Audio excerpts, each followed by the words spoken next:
సర్పంచ్ గారు. ఏ తమ్ముడు బాగున్నావా? తమ్ముడు నీ సమస్య ఏంటి, ఎలా వచ్చావు? అదే అన్న, మా వీధిలో వాటర్ సమస్య ఎక్కువైపోయిందన్న. మీరు అప్పుడు స్టార్టింగ్ లో ప్రతి ఇంటికి కుళాయి వేపిస్తానని చెప్పారు కదా, కొంచెం ఆ సమస్య కొంచెం చూడండి అన్న త్వరగా. తప్పకుండా చేస్తాను తమ్ముడు. ప్రసాద్ చెప్పండి. రేపటికల్లా మన తమ్ముడు పని అయిపోవాలి.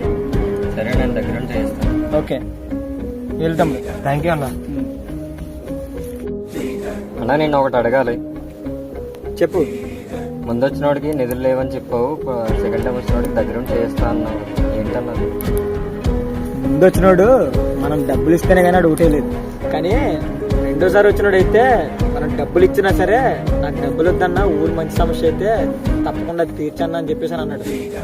ఇద్దరు మనకు ఓటేసి ఉండొచ్చు, కానీ మనకి సెకండ్ టైం ఎవడైతే ఓటేసాడో వాడు చాలా ప్రాపర్ గా మనకు ఓటేసాడు. మన దగ్గర ఒక రూపాయి తీసుకోలేదు, వాడు మనం ప్రశ్నించే అర్హత ఉండాలి.